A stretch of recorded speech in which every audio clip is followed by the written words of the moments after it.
Hey, what's up, everybody? BDR44 coming at you with another video. All right, so Kawhi Leonard is going to be missing Game 3 of the first round series between himself and the Phoenix Suns. He ain't going to be there. No PG, no Kawhi Leonard for Game 3. So this is the type of thing that I just say, the Suns are in a really nice position because they're pretty much running into a depleted Clipper team, no different than Denver's running into a depleted Minnesota team. No different than the Lakers running into a depleted Memphis team temporarily while Ja's out. It just is what it is. Even though Lakers couldn't beat them, doesn't matter. They're depleted. So that's the most important part of what we're talking about here. It's just an easy series for the Suns, man. What can I say? They lost the first game, but I don't think they're losing anymore. I don't see that, man. The Clippers got some things they got to do. They got some things they got to do. I don't know that they want to do those things, but to me, it's like, all right, this Clippers core is a bit old now, and they've probably run their course. They're probably headed down the wrong side of 30, all of these guys. So being that this is a young league, you're about to fizzle out in the first round again, it's time to put some C4 to that. Send Kawhi back to somewhere. Send Kawhi to Sacramento or something, I don't know. Get something back for him. And then from there, reset your timeline, or get yourself a young piece that can make your situation make sense. Keegan Murray, I don't know what you can do for yourself, but get somebody that is younger than the age of 23, 22, 23. Get some draft picks, blow that thing up. Blow it up, because you got this new building opening up down the street from my house. It's going to be really, really fantastic, state of the art, but you don't want a bunch of old guys leading the fray. You don't want that. Those guys are old now. So time tumbles forward, right? We don't want to see what they look like tomorrow if they old right now. So that's where I'm at with that. The Clippers, this ain't a very long conversation. They're going to definitely have trouble in Game 3. Now, whether or not the Phoenix Suns win Game 3 or Game, again, I thought the Lakers were for certain going to win yesterday, and we did not. So it's a lot of things that have to happen when the ball goes up. Clippers have a lot of scrappy players, you know what I mean? So you got to be careful with them. I can see the Clippers competing in this game without Kawhi Leonard, without PG. You're going to see a lot more Terrence Mann, a lot more Bones Highland. You know what I mean? You're going to see a lot more Norman Powell. That could be a good thing. You can catch them off guard. That's the thing about the Clippers. They're not lacking depth. They're really not. They're a fairly deep team. Now, I don't love their depth right now. I'd like them a lot better if they didn't make them trades. Luke Kennard, for me, is a downgrade from Eric Gordon, even though he's coming off a really good game. Luke Kennard's going to be good for a really long time. So, it's the type of things I just never would have did. I'd have never did that, man. But, nevertheless, they had Bones Highland fall into their lap because his situation went south in Denver. So, that helps with some of the youth. Him and Terrence Mann, that's my future.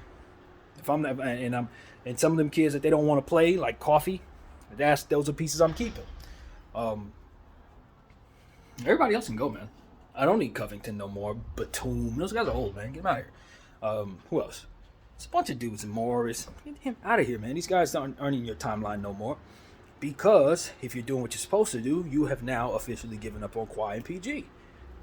But if you refuse to give up on Kawhi or PG, then this is your ceiling.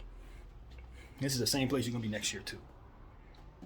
Simple as that. So, that's pretty much all I got to say, man. Y'all know I ain't got no love for the Clippers. In fact, I got a lot of dislike for the Clippers.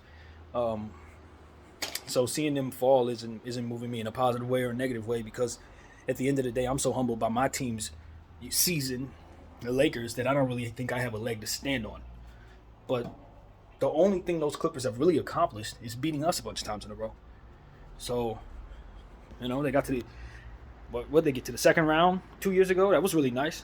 I thought they looked really good out there without, guess who? Same people they're going to be out now.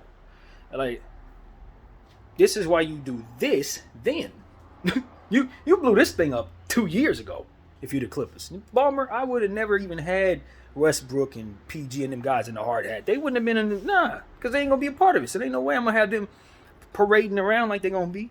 They coming in as opponents, every last one of them. I kid you not. So, Clippers, they're going to do whatever they want to do. Ballmer has all the money in the world and a little more than that. So if he wants his basketball team to be better, they will be better. That is the reality of the NBA. He's doing what he wants to do. And when he wants to do something else, that's probably going to get done too. So it is what it is, man. I don't think Ballmer's gonna have a hard time getting talent to LA. I don't think he's gonna have a hard time getting favors or anything of that nature. Which is why I want my Lakers to stay sharp because he's right down the street. So that hopefully everything will work out in regards to Kawhi Leonard's knee, since that's the topic at hand. Obviously, he's missing one game. They didn't say he's out for the series, but that's probably enough, to be honest with you. With them already down PG, you don't want to go down 2-1 with him having a bum knee, possibly for Game 4, or at least not being 100% for Game 4. They need him scoring 38 points a game, you know what I mean, to win this series. And nothing short of it, to be honest with you. So yeah, man, that is it, man. Zubac is a nice piece if you want to keep him a part of that young core.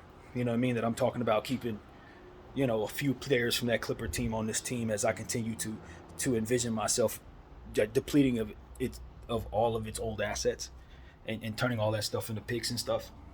Coffee, Man, Highland, Zubac. That's about it, man. Everybody else can find their way in this league somewhere else. If I'm running the Clippers, it's gonna be a new day, and we're gonna probably pull off like a Spurs next year. Just like, well, do they have their picks? Probably not, because they gave them all the way for PG. So you can probably scrap that idea. So yeah, man, I don't know. Given the fact that they don't have any picks and they gave them all away for PG, I don't really see a way for them to replenish those assets. This is sort of like I said about Rudy Gobert, but lesser. They're not in a bad situation as Minnesota is, in my opinion, because Minnesota's going to have to likely give up on Carl or Anthony to get themselves out of that hole. I don't think you don't have an Anthony to get rid of. That's basically what it comes down to if you're the Clippers. You don't have that. But the problem is you can't get that either. You can't get that. I don't know that Paul George can get you even half of those picks right now.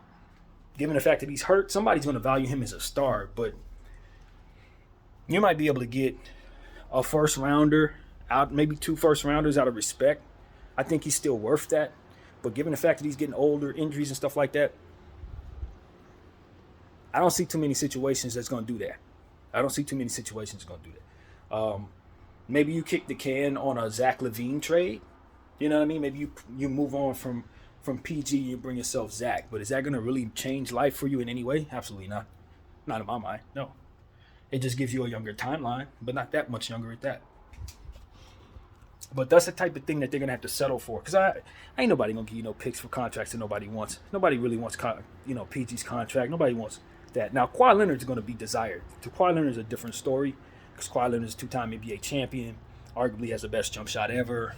It's a lot of stuff that Kawhi brings to the table that is extraordinary, as to where PG is just a really, really nice modern-day star who's coming down from superstardom. But, he's a phenomenal player. But it's just a different thing. It's going to be a different price tag. So that's where my head goes, man. Let me tell you the truth, man. I'm blowing this thing up. I'm not even really considering what happens, how much I'm getting back for those guys necessarily, because I'm weighing the crappy return against just the open cap space that I have with LA. I'm an LA team. I ain't the Lakers, but I still got this sunshine. I got that new building coming down the street, and like I said, I got Ballmer. So I'm counting on that attracting free agents that will want to leave this, that, and the third. How about this? I don't know if this is the risk I want to do, though.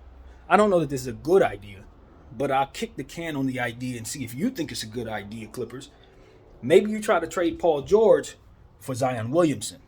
Maybe you put yourself in a position to reset your timeline with Zion. Worst case scenario, absolute worst case scenario, you nurse him to health in your rebuild and retrade him when he gets to his highest peak. Even if that highest peak ain't nowhere near what it is you want it to be, you're not giving up future assets. You're bringing him back as your future asset. You're getting rid of old school assets that are high quality contracts. So I'm sending the Paul George to the Pelicans, possibly Kawhi Leonard to the Pelicans as well, because it may cost that much to get Zion Williamson. Believe it or not, it might actually cost you that much. As to what you probably do, hang up the phone. But then again, that is Zion Williamson, and you don't have anything. You have no picks. You have no players. And worth keeping, other than the 4 that I mentioned who aren't really worth anything themselves in this vein. When you're talking about trying to bring back this much, they ain't going to be able to get it for you, even if you move them. So I'm moving Paul George and Kawhi Leonard. I'm kicking the can on something special like Zion. Give me Zion. That's what I'm doing. That's exactly what I'm doing. I'm going to give you everything I got.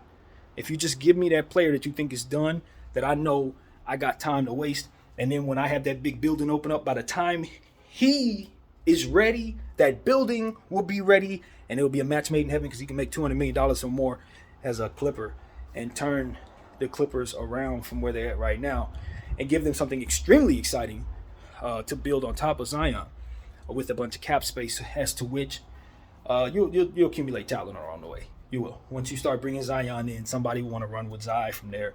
You'll probably be able to snag Trey Murphy III in about 4 years or something like that. These are things that I think you just project out and you say, okay, how do I turn this thing around? Here's another one. Trae Young. Just start over, man. Trade Paul George to the Hawks for Trae Young. I'm pretty sure they would do that. I'm pretty sure they would. At this point, they probably tired of Trae Young. I think everybody over there is tired of Trae Young. I'm tired of Trae Young, and I ain't even over there with him. He just don't fit on that team. He's an excellent, phenomenal juggernaut, but he drives everybody crazy because they got too many weapons. He needs to be brought to a situation where he's a one-man band. Enter Clippers, who are going to be depleting themselves of everything. He's going to have nothing but shots.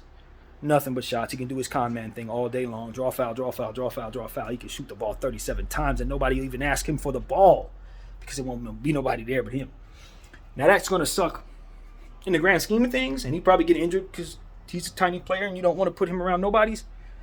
But it does give you a retradable piece that you can then trade for the future that you need.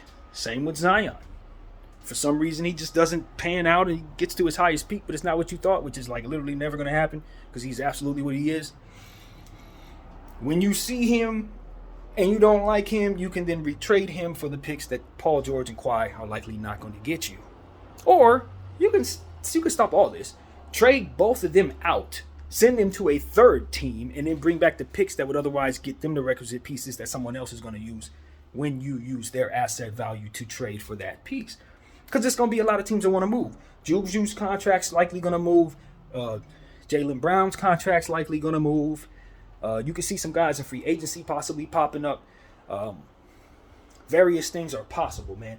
I don't know what's going to happen with the Phoenix Suns, but if I'm Phoenix, I'm trying to shake loose some cap space. Maybe Chris Paul could be on the move. You bring him back to Clipperland for a lesser price. Maybe tear him up with whoever you're bringing. Just brainstorming, whatever. Ayton. Maybe you can go make a move for the Ayton contract in a 3-team deal just in case they want to shave salary off and he's been disgruntled any damn way and they need a bench bad, and that's probably the only way they're going to get it.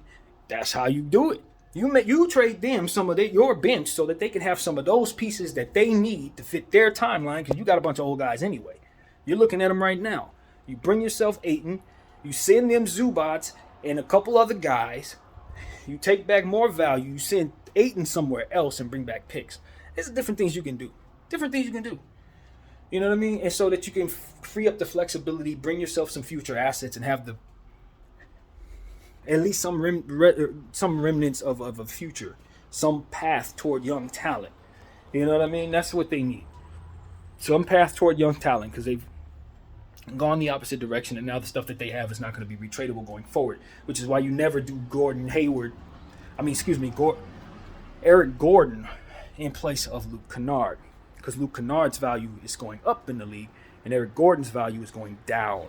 So you are going to have effectively no chance of retrading Eric Gordon for anything that he should otherwise be worth in the future. This looks common to me. This looks like common sense to me, but organizations have their own ideas about things and they really believe in some of these old names and ain't really got but 5 minutes left. And so when you have a bunch of people who are still stuck on the old names or don't understand that the league has literally shifted from a middle-aged league to basically a teenage league overnight, and it gets to a point where it's like, okay, you're going to send those guys out there, you're going to send the Covingtons and then those guys as youngsters, and it's just not going to work, man. It's just they're going to run circles around them as they naturally should. So that's where I'm at with the Clippers, man. If I had a single bit of heart for you guys, I would get into what I think y'all need to do every day, just like I do with the Lakers. But I hate y'all so much, so I would never give you the time of day. But every once in a while, I peek in and just tell you what I think you should do, and this is that. Kablamo! Blow it up, blow it back, throw it away. It is done. It never was any good to begin with. You never brought those guys what they needed. You just double down on the same stuff that they already were. Same thing with Golden State. What the hell are you going to bring him Jordan Poole? Steph Curry and Klay Thompson are the best shooters ever. And the best thing they could do is give a third of their cap to another damn shooter. That is brainless basketball mind stuff. Unless you plan on replacing one of those Splash Brothers with Jordan Poole, to which it makes some sense. Same thing I said about the Rudy Gobert. If you plan on replacing Karl Towns, to me it made some sense because at least you can trade Karl for the requisite pieces that you otherwise would have given up for Rudy in theory. Although even Karl ain't going for that damn return. So, I don't know if I actually love what the Clippers have put together this year. As to say, based on the last couple moves, I don't know if I really want the person who made that last couple moves to be the guy doing the rebuild. But see, I don't know enough about the Clippers to know if this is I don't know. They put together a very good team. They stayed really good for a long time, but they just mortgaged your future, so you couldn't bring yourself everything you needed. So all things considered, maybe the GM's just fine, but I just hate the Luke Kennard out Eric Gordon in idea. I think any GM that does that is misguided. In 2023, you got to be misguided as pertains to how to help manage your owner's assets. It's like the opposite way to handle his money. So that's kind of how I'm looking at that. I'm just like, man, maybe the Clippers could use more than just a rebuild. Maybe they could use the entire infrastructure change. Jerry West is great. I mean, come on, it's Jerry West and Lawrence Frank. Those guys have been up there for a long time. It's great, but like, things have changed some, and so if they're not on board with the new era, if they ain't on this, get some depth, get some young stuff going, and they still trying to work their way into trying to get old players that was doing stuff about 6 years ago and they still married to them names, you better tell them dudes to pick up a fantasy basketball team this upcoming season. Have them get involved, know who's playing well and who's no longer, because that'll help them a lot. And that's what I gotta say, man. People just gotta stay current. The NBA is an ever-changing thing, and if you thinking that Paul George is going to be the same player he was last year, next year, then this is the exact type of stuff that's going to leave you being at the bottom of the barrel. Being the Clippers that I remember from when I was a child, which were a laughingstock for a long, long, long time. And that's what people got to understand. Us old heads, we're looking at the Clippers with a complete side eye. A lot of us, especially the ones from LA. I know a lot of y'all youngsters think the Clippers started when Blake Griffin got there, but believe me, they were around for almost 40 long years before that, and they sucked every single last one of those years. All of them. So that's what I'm trying to get people to understand. They were a mistake all my life until I became a grown man. They were just a basketball sore thumb. The owner was a racist. The team was terrible. It was garbage, bro. So that's what I want people to understand. I believe in the Clipper curse. I think it's real. I think the Clipper curse has been real. I think they doubled down on that curse 7 to 8 different ways. And so I'm pretty damn certain that however it's going to play out, it's going to end with them not having a championship. So this type of injury just adds to that. They're in the playoffs, right? They got a really good team, right? No, they don't, because both their best players are out again for like the 5th year in a row. It's the Clipper curse. You know, we told Kawhi not to do this. That's another thing I want to say.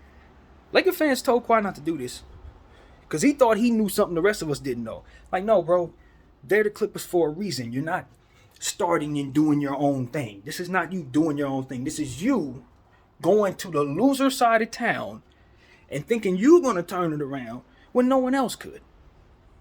That was the problem with Kawhi. He had a good idea. He was going to screw over the Lakers, bring his running buddy who's probably good on paper with him. They're going to find a way to get a bunch of other talent, and they're going to have a whole get down with regards to taking the whole city from LeBron. You know what I mean? He going to psychologically get in his head and do the commercial thing, and we're just going to work it all out, and then we're going to beat the Lakers because we built this team to beat the Lakers. And he beat the Lakers. He didn't beat nobody else. And so that's where I'm at with that. It's like, we told you, bro. We told you. If you want to win, you need to go over here. If you actually want to win a championship, you come to the Lakers. If you want to do your own thing, you can do your own thing. There's been a lot of people who did their own thing and they lost alone. And you're yet another example of that, Kawhi. So that's really what I am with that, man. I still think he's a heck of a player, but he chose wrong. Chose wrong. And that's it. Now, granted, I'm not a fan of us building around 3 players. I'm not. I'm not a fan of that at all. And I think he would have ate up so much of our cap that we probably would have been depleted even if he came here anyway. But screwing us over, they ain't have to do all that. Let's just be honest. He could have signed with the Clippers outright. Didn't have Laker fans hanging in the balance or none of that. He could have did that on the up and up, solid. But he refused. He wanted to do it the sly way. He wanted to do it the gangster way. He wanted to do it the bad energy way. So now when you fast forward and see how many playoff games he actually played with the Clippers since he's done this, you know what I'm saying? I'm like, bro, don't wage war against us. Prayers have been prayed, brother. Don't wage war against the Lakers. If you're going to be a competitor, be a competitor. If you're a real op like the Celtics, be a real op. But don't just think you, just because you from LA, you like the greatest player you believe yourself to be, and you don't like the fact that LeBron came to your city, so you go to the other team and do it your way. No, because the city is behind the Lakers. I'll tell Steve Ballmer, if you weren't already building that stadium, I would suggest you move the team somewhere else, bro. I would. I suggest you move it somewhere else, because no matter how much money you got, no matter how much you pour into that real estate over there, at the end of the day, our souls and our hearts are with purple and gold. It's in our fabric. We're going to teach our kids to love it too. And it ain't nothing going to change about that at all. They've won too much. Look at all them banners. It's many, many, many, many years of winning, excellence, spanning over generations of time. That foundation is rooted so deep in this city that even if you go to the bottom of it, when you get to the core of what Los Angeles is at, you're going to see purple and gold there. It's core. Right there at the core, buddy. Purple and gold. So what you want to do is get to a point where you're satisfied that you've understood this, and then you want to take this team and move them to Vegas. Vegas. That's where the money's at for Steve Ballmer. That's your best bet. Is in about 10 years, 15 years time, you take this team, the LA Clippers, and you do what it is that we've been asking Sterling to do for 40 years. Go somewhere else. BDL 44, I thank you all for watching.